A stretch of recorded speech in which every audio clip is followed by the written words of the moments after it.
Hello, everyone. Welcome to Celsius 233, your go-to place for fiction book summaries. Today, we will immerse ourselves in Voodoo Planet by Andre Norton. Voodoo Planet, written by Andre Norton and published in 1959, is a science fiction novel that blends space exploration with elements of voodoo and magic. The story follows Dane Thorson, a crew member of the Solar Queen, and his captain, Jellico, as they visit the planet Khatka. Khatka is a jungle world settled by descendants of escaped prisoners from Earth who have developed their own unique society. The story is filled with adventures involving poachers, magical threats, and a quest to uncover the mystery of a deadly magic being used to eliminate key leaders on the planet. Plot summary: the Solar Queen had docked on the steamy, waterlogged planet of Jellico, its crew working tirelessly to prepare the ship for its next mail-run mission. Dane Thorson, acting as the cargo master, was exhausted from the oppressive heat and the endless string of repairs. But when a tall, striking man arrived at the ship, introducing himself as Court Asaki, chief ranger of the neighboring planet Khatka, it marked the beginning of an unexpected adventure. Asaki extended an invitation to Captain Jellico and his crew to visit Khatka as personal guests. Khatka was famed across the galaxy for its wildlife preserves, where the galaxy's elite hunted majestic beasts, but it was also known for something far more dangerous: magic. Asaki revealed that a strange force was plaguing his world. Key members of Khatka's society were dying mysteriously, and Asaki suspected that this magic, rooted in ancient traditions, was at the heart of it. He hoped Jellico and his crew, particularly Medic Tao, who had studied magic across many worlds, could help unravel the mystery. Intrigued, Jellico accepted the invitation. The crew Jellico, Dane, and Tao departed for Khatka in Asaki's cruiser. The world they arrived in was vastly different from Jellico. Khatka was lush with thick jungles, towering mountains, and vast grasslands that seemed to hum with life. Yet, beneath its beauty lay danger. The Khatkans, descendants of escaped prisoners who had fled Earth during a war, had built their society on this perilous planet, and their way of life was now under threat. Asaki explained that the deaths plaguing Khatka were attributed to killing magic, a form of sorcery wielded by Lumbrillo, the chief witch doctor of the planet. Lumbrillo's magic was unlike anything the crew had encountered before, powerful enough to summon beasts that weren't entirely real yet deadly in their attacks. Asaki believed Lumbrillo was targeting Khatka's leadership to gain control over the planet's society. He hoped Tao's scientific approach to magic could uncover the truth behind these deaths. The crew's journey took them deep into Khatka's wilderness. They traveled by flitter, a small, airborne vehicle, over mountains and jungles on their way to Zaboru, a newly established wildlife preserve.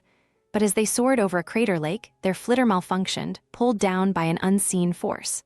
The crash left them stranded, with the wrecked flitter incapable of flight. Cut off from communication, the crew had no choice but to follow Asaki on foot, hoping to find a way back to civilization. Their trek through the jungle was fraught with danger. Poisonous insects, deadly beasts, and the ever-present threat of Khatka's predators shadowed their steps. One night, as they rested in a cave, Dane encountered sandworms, tiny creatures that burrowed into his feet, leaving him in pain. Tao treated him, but their troubles were far from over. As they traveled, the crew stumbled upon a gruesome discovery: an illegal poaching operation. A pit filled with the carcasses of exotic Khatkan animals, their tusks and hides stripped away, was evidence of a group of ruthless poachers who were decimating Khatka's wildlife. The poachers had left behind death and destruction, their trail leading toward the treacherous Migra swamp, a place few dared to venture. Determined to stop the poachers and uncover their connection to Lumbrillo's magic, Asaki led the crew deeper into the wilderness. The dangers multiplied as they moved closer to the swamp. Rock apes, semi-intelligent and vicious creatures, attacked them in a brutal confrontation. The crew fought for their lives, their advanced weapons barely enough to fend off the beasts. Despite the victory, they were left battered and bruised, their bodies covered in stings from the fire wasps that had erupted from a disturbed nest during the battle.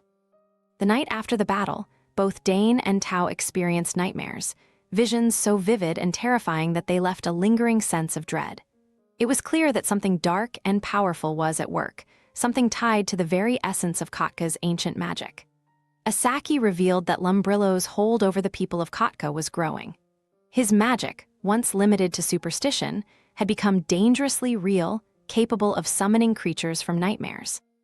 Desperate to confront Lumbrillo and stop the killings, the crew pressed on toward Migra. There, the very air seemed thick with malevolence. It was as though the swamp itself had absorbed the power of Lumbrillo's magic. They encountered creatures of pure nightmare, beasts that should not exist, born from the twisted fabric of Khatka's magical reality. In a final confrontation, Tao faced Lumbrillo's magic head-on. Using his knowledge of otherworldly magic, Tao engaged in a mental and mystical battle with the witch doctor. Lumbrillo's power was formidable, drawing on the fears and beliefs of the people of Khatka, but Tao had seen similar forces at work on other planets. He understood the mind's susceptibility to suggestion and illusion. Slowly, he unraveled the web of magic that Lumbrillo had spun, exposing the truth behind the witch doctor's power. Lumbrillo's magic, while strong, was rooted in fear and manipulation. With Tao's intervention, Asaki and the crew were able to break the spell that had been cast over Khatka. Lumbrillo was defeated, his hold on the people shattered. But the battle had left its mark. The crew of the Solar Queen had survived, but they had glimpsed the true power of belief and the dangers of a world where magic and reality intertwined.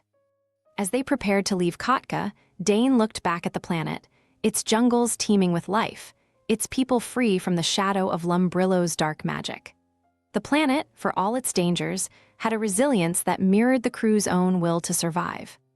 That's it for today, but if you're craving more, dive into the rest of Solar Queen series by Andre Norton. The details are in the description, or just search on Celsius 233. Remember, while our summaries capture the essence, they can never replace the full experience of reading the book.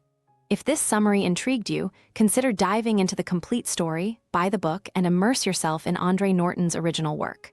Bye-bye, take care, have fun.